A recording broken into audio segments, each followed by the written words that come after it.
Chapter 45 Bybanks. We're back in Bybanks now. My father and I are living on our farm again, and Gramps is living with us. Gram is buried in the aspen grove where she and Gramps were married.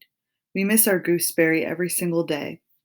Lately, I've been wondering if there might be something hidden behind the fireplace, because just as the fireplace was behind the plaster wall and my mother's story was behind Phoebe's, I think there was a third story behind Phoebe's and my mother's, and that was about Gram and Gramps. On the day after Gram was buried, her friend Gloria, the one Gram thought was so much like Phoebe and the one who had a hankering for Gramps, came to visit Gramps. They sat on our porch while Gramps talked about Gram for 4 hours straight. Gloria came in our kitchen and asked if we had seen any aspirin. She had a thumpingly grand headache. We haven't seen her since. I wrote to Tom Fleet, the boy who helped Gram when the snake took a snack out of her leg. I told him that Gram made it back to Bybanks, but unfortunately she came in a coffin. I described the aspen grove where she was buried and told him about the river nearby.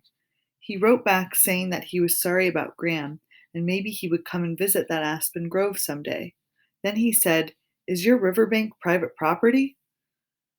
Gramps is giving me more driving lessons in the pickup truck.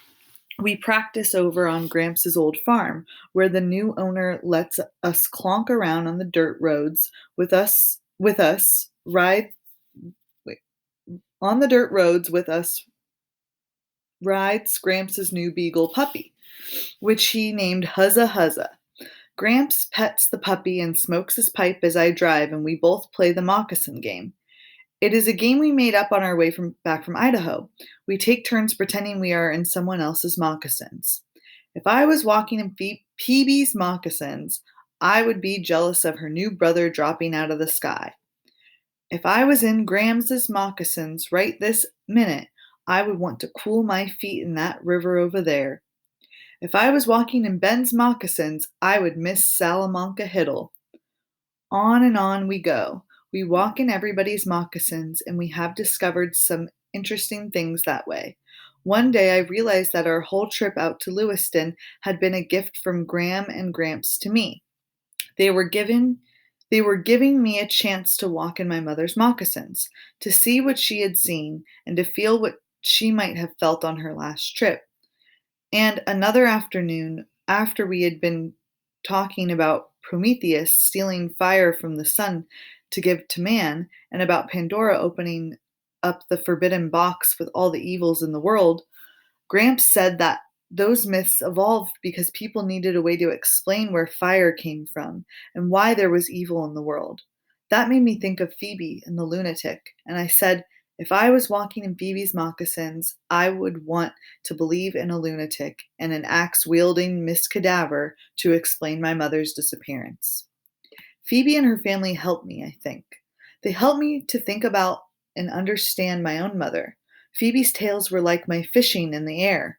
For a while, I needed to believe that my mother was not dead and that she would come back. I still fish in the air sometimes. It seems to me that we can't explain all the truly awful things in the world like war and murder and brain tumors.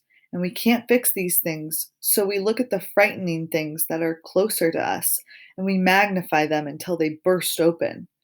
Inside is something that we can manage, something that isn't as awful as it had at first seemed.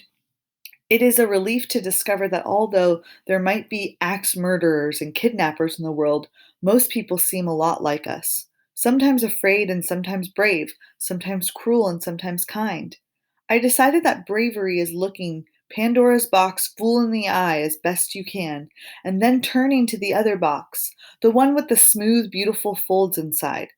Mama kissing trees, my Gram saying huzza huzza, Grampses and his marriage bed. My mother's postcard and her hair are still beneath the floorboards in my room. I reread all the postcards when I come home. Gram and Gramps and I had been to every place my mother had.